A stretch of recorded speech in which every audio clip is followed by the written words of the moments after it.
Selamat datang kembali dalam pertemuan ini dengan topik strategi tata letak.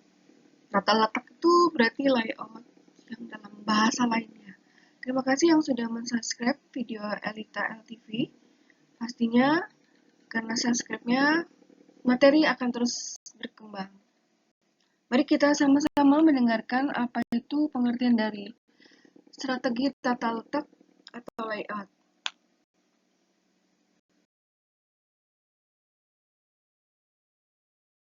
Definisi tata letak. Tata letak atau layout adalah pengaturan dan penetapan alat-alat, tenaga kerja, dan tahapan kegiatan di dalam proses produksi, baik barang maupun jasa. Tujuan strategi tata letak adalah untuk membangun tata letak yang ekonomis, yang memenuhi kebutuhan persaingan perusahaan. Tata letak memiliki banyak dampak strategis karena tata letak menentukan daya saing perusahaan dalam hal kapasitas, proses, fleksibilitas, dan biaya, serta kualitas lingkungan kerja, kontak pelanggan, dan citra perusahaan.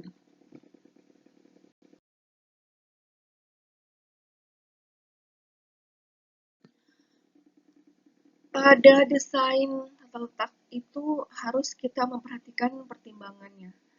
Pertimbangan desain tata letak antara lain adalah 1. Utilitas ruang, peralatan, dan orang yang lebih tinggi.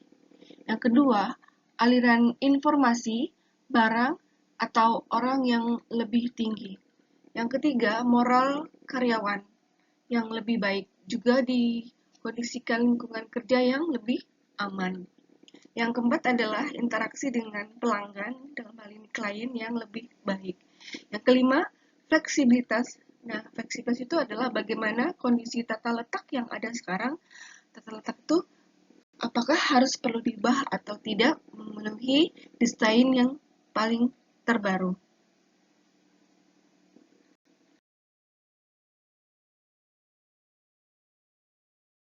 Konsep tata letak atau layout adalah 1. Memanfaatkan sebaik mungkin ruangan, peralatan, dan tenaga kerja. Yang kedua, memperlancar aliran informasi, bahan, dan gerak manusia. Yang ketiga, meminimkan biaya pengangkutan dan penanganan. Yang keempat, mempercepat dan melancarkan arus bahan-bahan. Yang kelima, menciptakan kondisi kerja yang aman dan menyenangkan. Yang ketujuh, memuaskan pelayanan kepada customer dalam bentuk penataan ruangan. Yang kedelapan, mengantisipasi perubahan di masa yang akan datang.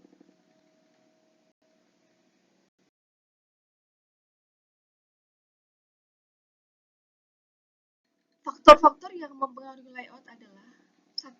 Tipe dari produk yang akan dihasilkan. Apakah berupa barang atau berupa jasa atau kedua-duanya. Yang kedua, tipe dari proses produksi. Yang ini berhubungan dengan teknologi yang akan digunakan. Cara penanganan bahan atau berkaitan dengan jasa lainnya yang diperlukan dalam penanganan bahan, apakah bersifat mekanik, otomatis, atau manual. Yang ketiga, volume produksi. Ini penggunaan mesin-mesin dan energi yang selanjutnya akan mempengaruhi besar kecilnya biaya operasi.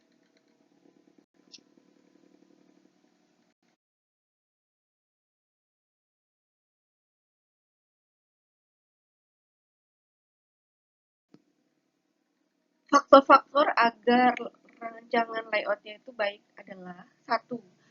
Peralatan material handling yang akan digunakan. Yang kedua, space dan kapasitas ruangan. Yang ketiga, aliran informasi yang dibutuhkan. Yang keempat, estetika dan lingkungan yang diperlukan. Yang kelima, biaya pergerakan dari tempat kerja ke tempat kerja lainnya.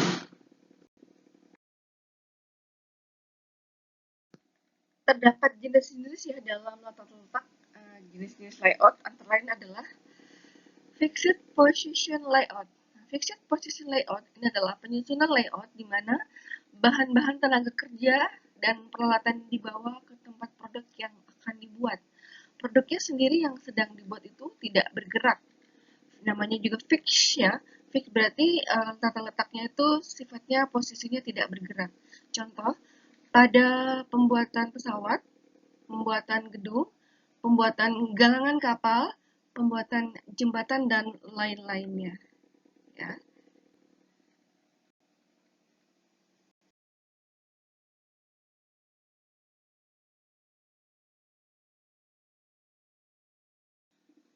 Proses oriented layout ini adalah tata letak berdasarkan proses. Namanya juga orientasi layout yang berdasarkan proses, pastinya ini dia tata letaknya berdasarkan proses.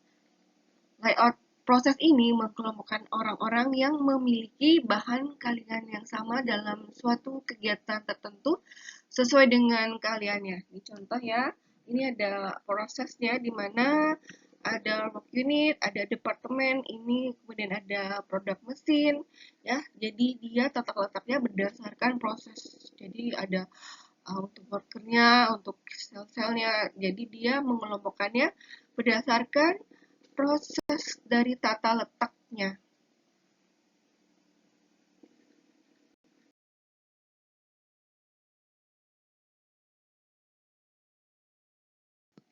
Terdapat keuntungan dan kerugian dalam strategi tata letak ya. Keuntungannya adalah satu, fleksibel dalam melakukan berbagai kegiatan. Yang kedua, meningkatkan kepuasan kerja karena pekerjaannya tidak monoton. Yang ketiga, tidak membosankan karena adanya variasi dalam pekerjaan. Yang keempat, membatasi investasi karena tidak perlu mesin-mesin khusus. Pada kerugian, ini satu karena produk yang dihasilkannya bermacam-macam, maka biaya penanganan bahannya menjadi relatif mahal. Yang kedua, karena tenaga kerja yang bersifat tenaga kerja ahli, maka relatif lebih mahal. Yang ketiga, produktivitasnya relatif rendah ya, karena mengerjakan berbagai macam produk. Peralatan yang digunakan juga sering kali harus disetel. Penyetelan ini memakan waktu relatif lama ya, tergantung pada seringnya kegiatan penyetelan. Yang keempat, karena produk yang dihasilkannya bermacam-macam, maka pengendaliannya menjadi relatif lebih sulit. Yang kelima, karena produk yang dihasilkannya bermacam-macam, maka persediaannya relatif lebih banyak.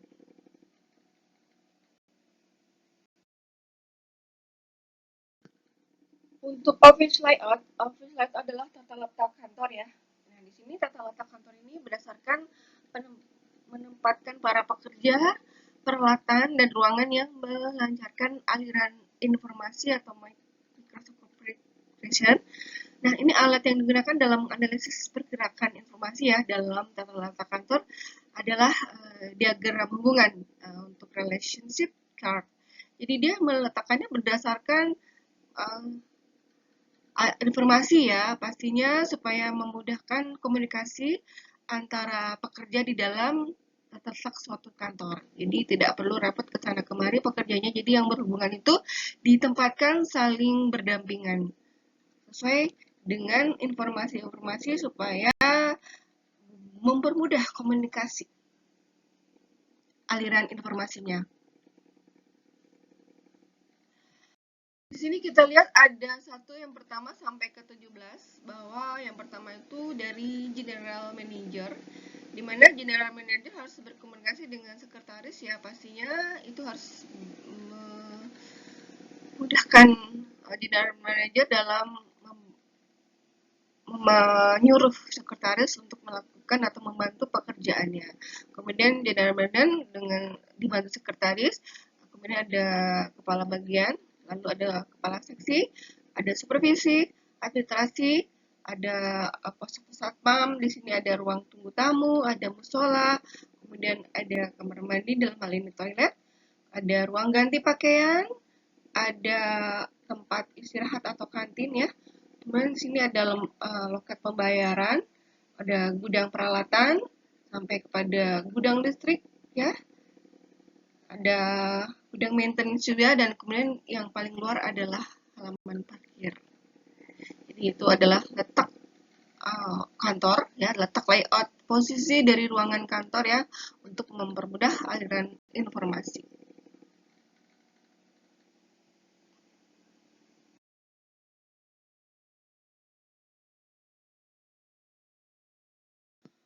Untuk retail layout ini adalah tata letak yang didasarkan pada ide bahwa penjualan dan keuntungan bervariasi tergantung pada produk yang dapat menarik perhatian konsumen. Intinya bagaimana menempatkan rakyat dan interaksi dengan konsumen, dalam hal ini adalah supermarket ya. Tujuan utamanya adalah untuk memaksimalkan keuntungan, dan salah satu tekniknya adalah service space, yang lingkungan fisik di mana jasa dapat dilakukan dan bagaimana lingkungan ini memiliki dampak daripada konsumen dan karyawan. Jadi kalau retail layout itu biasanya yang paling detail adalah pada saat penempatannya. Itu kalau misalkan anak-anak menjangkaunya, artinya anak kecil ya di bawah 5 tahun, berarti raknya harus pendek seperti tinggi dari anak umur 5 tahun ke bawah. Kemudian bagian dewasa harus sendiri, minuman sendiri, makanan sendiri ya. Kemudian kosmetik sendiri, itu adalah bagian dari tata letak retail.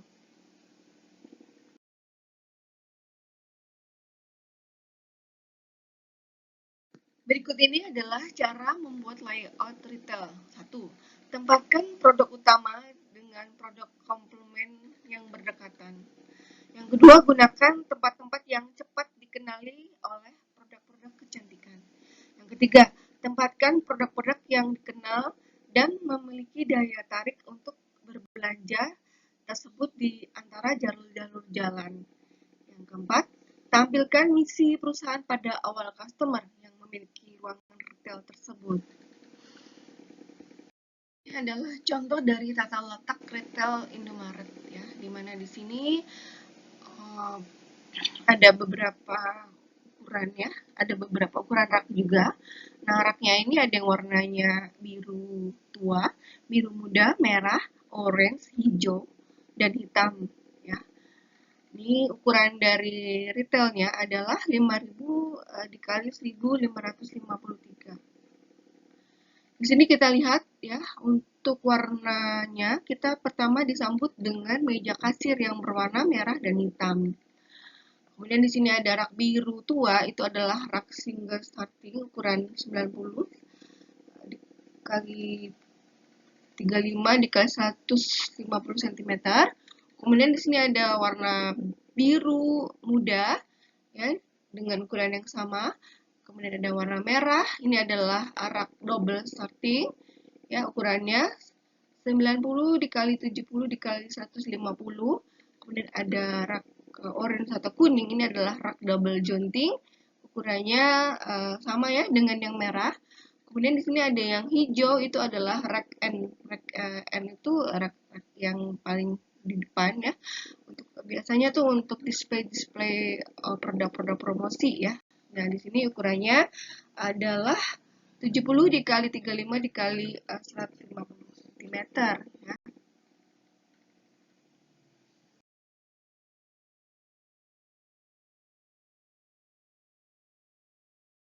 Untuk warehouse layout ya, warehouse layout itu adalah gudang, di mana ini adalah sebuah desain yang mencoba meminimalkan biaya total dengan mencari kombinasi terbaik antara luas ruang dan penanganan bahan. Penanganan bahan ini adalah distributor, di mana di sini komponen penting dalam tata letak gudang adalah hubungan antara tempat penerimaan, dalam hal ini adalah bongkar, dan tempat pengiriman, dalam hal ini adalah muat. Di sini kita lihat ya gambarnya, ini ada muat ya, ada gambar masing-masing dari gudang itu sendiri, di mana itu ada tempat parkir dari truk ya, kemudian ada angkutan lainnya yang dia merupakan tempat pengiriman, dalam hal ini adalah muatannya ya, yang berisi muatan dari gedung dari gudang tersebut. Di sini juga ada distributor, kemudian ada ruangannya ya untuk mendistribusikan dan meletakkan bagaimana gudang itu di dalamnya. Tata letak dari barang-barang yang dikirim dari truk atau angkutan lainnya. Cara lain dalam mengulangi tata letak gudang ini diantaranya adalah cross docking ya, dimana cross docking ini adalah cara menghindari penempatan bahan atau barang-barang dalam gudang dengan cara langsung memproses saat bahan atau barang diterima. Ini ada ACE atau Automatic Identification System atau ASRS atau Automated Storage and Retrieval System. Ini digunakan untuk menempatkan persediaan yang terdapat lokasi yang terbuka dan prosedur otomatis yang biasanya digunakan dalam manajemen gudang. Untuk customizing, ini menggunakan gudang untuk menambahkan nilai produk melalui modifikasi perbaikan dari pemberian dari gudang tersebut.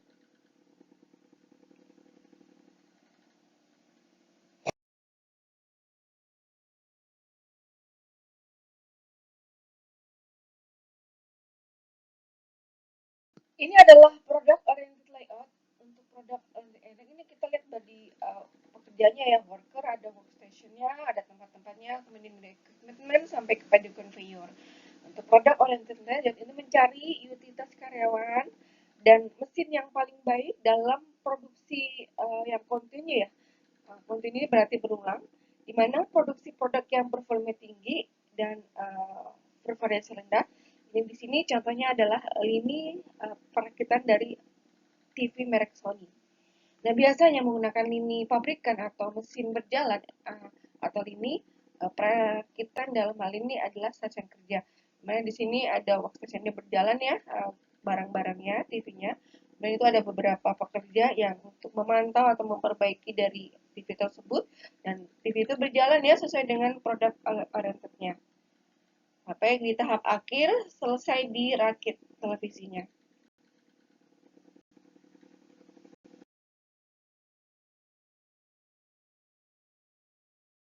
Untuk ciri dari produk oriented ini adalah satu, fabrikasi. Nah, di mana fabrikasi ini adalah pembentukan komponen-komponen seperti serangkaian mesin-mesin, bagian-bagian produk. Yang kedua adalah assembly line, di mana assembly line ini adalah pembuatan produk yang dibentuk dengan cara merakit komponen-komponen yang telah dibuat oleh perusahaan lainnya.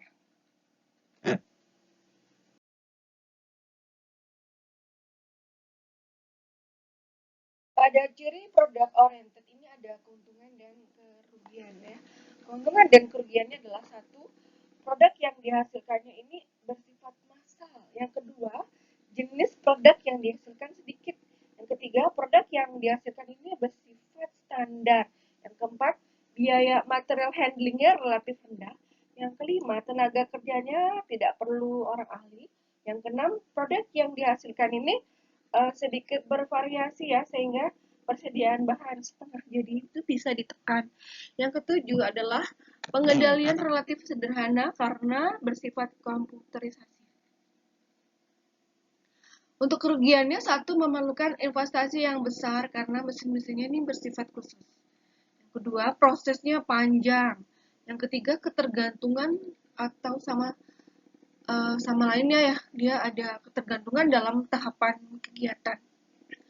Nah, bila kegiatan sebelumnya atau sesudahnya macet, maka seluruh kegiatannya akan macet. Ya. Dan yang keempat adalah kurang fleksibel dalam perubahan produk. Sehingga bila produk yang akan dihasilkan ini tidak laku, peralatannya tidak bisa untuk membuat produk lain.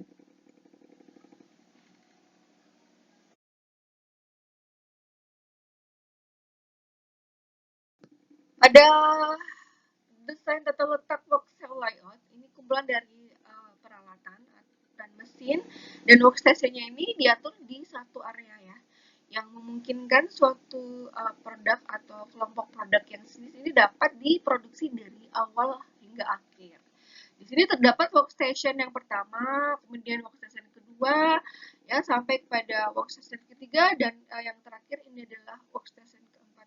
Untuk workstation yang pertama itu adalah tahapan A ke workstation yang kedua, kemudian ada workstation yang ketiga, ini dia adalah B ke tahapan workstation yang keempatnya.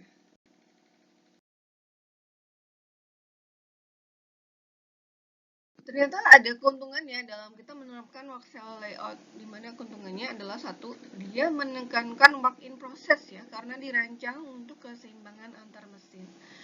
Yang kedua, menghemat space karena tidak diperlukan WIP ya yang banyak. Yang ketiga, menghemat direct labor cost dengan dikembangkannya penjadwalan dan komunikasi antar karyawan serta aliran bahan yang tetap. Yang keempat adalah meningkatkan tanggung jawab bagi karyawan dalam organisasi karena ada partisipasi mereka dalam meningkatkan kualitas yang terus dikembangkan. Yang kelima, memaksimalkan penggunaan fasilitas karena setiap kegiatannya dirancang berdasarkan jadwal yang pasti. Yang keenam, mengurangi investasi dalam mesin dan peralatan karena ini ada pemanfaatan dari alat-alat tersebut secara maksimal. Di sini kita lihat ya, ada workcell-nya, di mana ada saw, drill, ada office, sampai ke tool room. Ini sebuah kesatuan dari workcell layout. Dari gambar ini. Terima kasih sudah subscribe video Elita LTV dalam pertemuan ini. Terima kasih. Jangan lupa subscribe-nya. Ya, pastinya untuk pertemuan-pertemuan berikutnya akan sangat berguna karena dengan subscribe kita pasti sudah tahu secara otomatis ada hal-hal apakah dan materi-materi yang menarik lainnya di lain kesempatan. Terima kasih.